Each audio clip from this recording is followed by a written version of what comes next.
This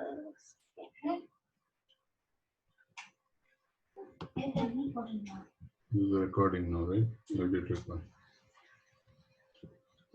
Look, just check, is this the same ID you gave? Check now. Yeah.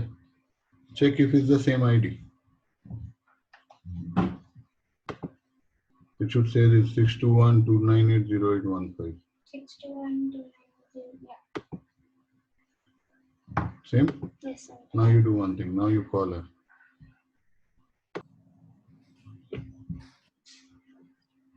Tell both of them to turn their camera on. Can you turn your camera on or? Louder. Sure, I can. Okay. Oh, Yes. thank you for joining. Anytime. Hi, Yuvan. You're on Hi. mute. Yuvan. Hi, hi. Yes, tell me. How can I help? So, Garima had given us a little project where we had to interview a teacher, ask them questions and get answers. Okay. So do you have questions? Yes. So I wanted to ask you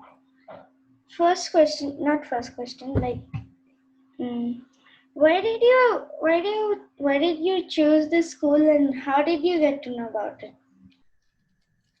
Okay, so how did I get to know about it? So before I moved to Hyderabad, I was in Delhi, and Arshia used to go to a school which was again a setup which is very similar to what the integral school was at that time. So she was at the integral school before Imara, right?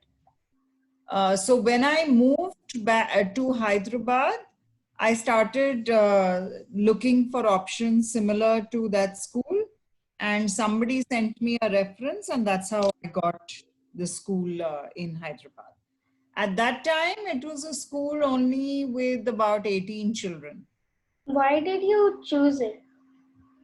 So the reason I chose it, Shambhavi, was that I feel personally as a parent, I think it is very important that a child should get personal attention. So when I say personal attention, I don't mean that the facilitator has to be with the child all the time, but the child must get some focus in every area of their life.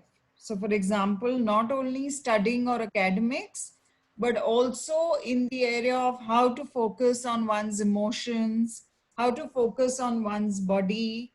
And that is the whole reason why I found this school being able to cater to all aspects and not only academics or not only studies. Wow. Okay. Yeah. As a parent, what do you like about the teaching method of Imara? What do you like about it?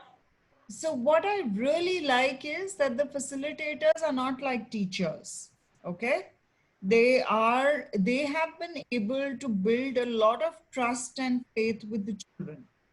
Remember, with children, when you're working with children or with anybody for that matter, you need to build a very strong relationship. You need to build a very strong bond. And that is one unique thing that the facilitators have in this system. The second thing that I really like about the teaching or the approach is that the facilitators do not, they actually get very deep into each aspect of the child, right? So for example, if the child is not being able to understand a concept or something, it's not like they will give them a book and say, okay, now understand this concept. There is a lot of discussion around it, a lot of dialogue around it. So then when the child moves forward, if the child does not understand another concept, the child makes an attempt to actually go and figure it out him or herself. So the effort to actually make the child independent in basically learning is something that I really like about the facilitators. Okay. So what's your favorite part of Imara? My favorite part of the school is really about how the children love being there. I mean, they just enjoy it. There are times when there were holidays, etc. I have seen children crying and saying, I want to go back to school. So the atmosphere, the place is just so friendly, so at ease. It gives every child their space. It gives the child to express him or herself in their own way. So I really love that about Amara. I really, It's totally true. yeah, So correct. when you enroll your child into integral or integral, yeah. Did you have to change your way of parenting? Like, Oh, mhm. yes. Oh, yes. This is a great question. Um, I I had to make a lot of changes. So Arsha's mom, me and Arsha's dad, both of us had to make a lot of changes. So for example, simple example, like they said no screen time or limited screen time, right? Which means no screen before sleeping. Now we were always in the habit because we both work, right? So we would get time only in the night to watch TV. So before we'd sleep, we'd be watching TV. So we had to stop doing that because if you're asking Arshia to stop, then we have to be able to stop doing that, right? Then really about physical exercise. So Arshia was a kid who used to never exercise, Shambhavi. She used to never exercise, okay? But ever since she got into the school, the whole discipline around focusing on her body, on her exercise was so um, high that we also had to build it as a part of our, uh, routine, Yeah. right? Three, we had to change the way we reacted to things. So there were times that if we got angry about something, it's not like we could scream and shout, right? Because she was going through a lot of change with whatever was happening in school. She was learning how to deal with emotions. So we had to actually change ourselves in that manner also. So I have learned a lot from the school, from the facilitators, from Arshia, uh, and I definitely feel a lot of change that we brought about. Hmm. Do you like being a facilitator, and why? I'm actually not a facilitator, if you ask me. I mean, I do be because it's so. I really like being with children. Okay.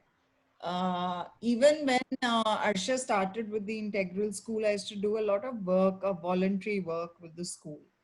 And then I realized that for the rest of my life, I would like to dedicate myself to children and to education, especially this form of education. So, so that's why I mean I really it helps me meet a personal purpose that I have in life, and hence I really like uh, doing what I really love it. So everybody asks me, how do you get time to do all of this despite you doing a full-time job? I never feel it. I never feel that I'm doing this. In fact, when I go back to doing my job, I find that difficult to do. But when I come back and do work for the school, I never find it difficult. Never. Yeah, because like you can act free. Uh, Correct. what do you think is the difference between a facilitator and a teacher? Oh, I think a facilitator, a teacher is more like a one-way communication. So a teacher tells you this is how things have to be done, or this is what the subject is, or this is what you need to do, and the child listens, right? The facilitator, the whole meaning of facilitation is not to tell, but to guide the child to be able to do it, right? So, for example, if the child does not understand a concept, the facilitator will not tell the child that this is the concept. The facilitator will ask questions, will encourage the child to, research more around it. The facilitator will encourage the child to get more curious. The facilitator will have a lot of dialogues, a lot of communication with the child, but a teacher doesn't. So that's the big difference. And overall, the facilitator establishes a lot of trust with the child, a lot of trust. Okay. Um, this question again, like it's kind of surprising to me. Are you comfortable with children calling your first name? Oh, Calling you. yes. Oh, yes. Oh, I love it. See, we always think that children are, and this is my personal belief, and this has become stronger ever since I started with the school. We cannot see children as lesser than us. Children, in fact, are far more evolved, far simpler, very honest, and they are uh, they're very truthful to anything that they do. So we are at a level, an equal level. So when you are at equal levels, you don't call each other sir, madam, right? You call them by their names. And my identity is my name, right?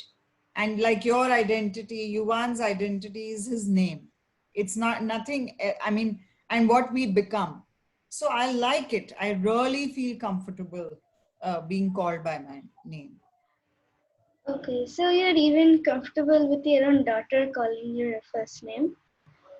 Yeah, but she doesn't. Oh, okay. Yeah, because she likes to call me mom. So she does. But if I tell her, but now Arsha's at that stage when what she wishes or she believes in. So I don't have to push her to. So if I want her to do something, I can't tell her, Arsha, do this. I have to have a very logical conversation with her to say that why I'm asking her to do something. And if she does not agree with me, then she does not do it. Okay. Why don't they give exams till 10th? What is the purpose of exams? When I was in school, by the way, I must tell both of you, but when I was in school, I used to fail most exams. I used to fail.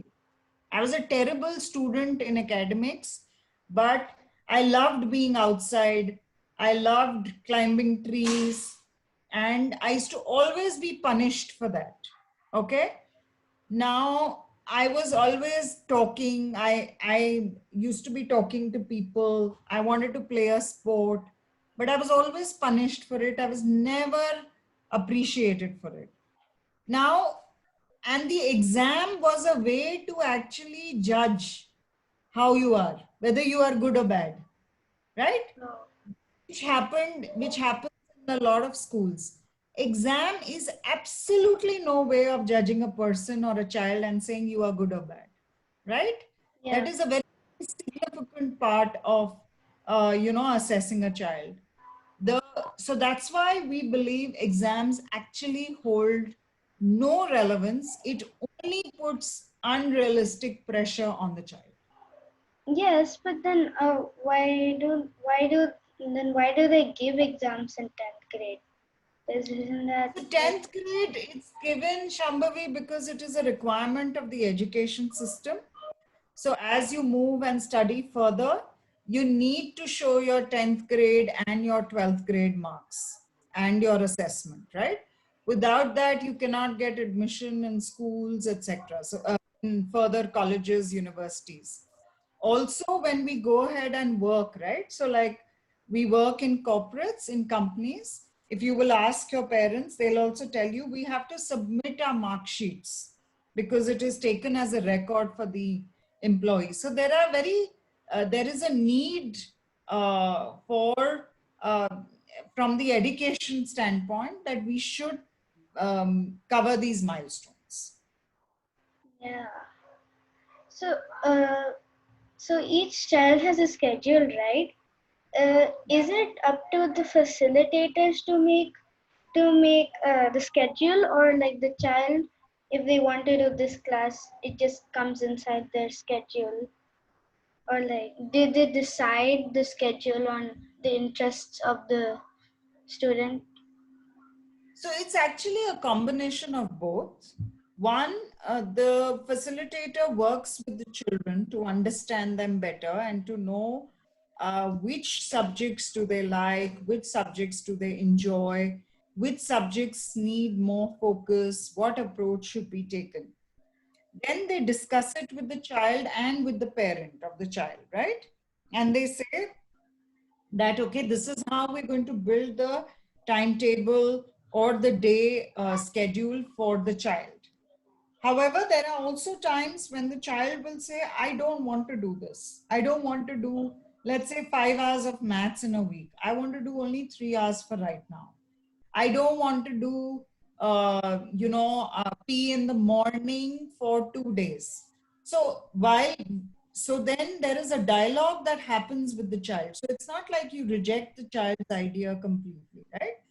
Then the dialogue happens to understand, why is the child saying this? What is the reason that the child is saying it? Is the child not enjoying it? Is there an issue that the child has? They get into understanding the overall approach, and then they go ahead and take a decision, right? That, But then, let's say I'm in the school and I'm feeling I don't want to do, let's say, a English lesson. I'm feeling bored. I want to just chill. You can go tell your facilitator, and the facilitator, if okay, will let you be and say, okay, do your own thing for 40-45 minutes, whatever you want. okay, so if there are no exams or anything till 10, what do they take for lower grades? Do they take assignments? And if they do, then how do they like score them if there are no grades? So there is no scoring. There is an assessment, a subjective assessment, which, so what they do is they observe the child. There's a lot of observation. That's why you will see that the number of children in a class is much lower than children in other schools, right? Other schools, they will have 30 children in a class. Here we don't go beyond 12 children in a class. So that's how the facilitator is able to observe the child closely, and there is a subjective assessment that is done. So for example, let's say maths. So they talk about the concepts that the child has done and how the child has actually taken to the concepts, and what is the child's need. Is it to understand concepts more, or is it to practice more, or is it to study more, whatever. So that is the overall assessment, but there are no marks given. However, sometimes within the school, there are simple tests that are done of 20 marks, etc. And that is again dependent on the child, whether the child wants that, whether the parent wants that. So again, it is a very dynamic situation.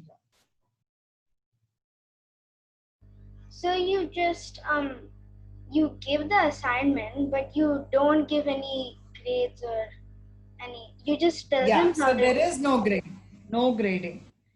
You It's a tell them very, you yeah. you tell them how they did and what they need to improve. Is that Correct. what you do? So at the end of the year, there is also a detailed evaluation report that the facilitator prepares.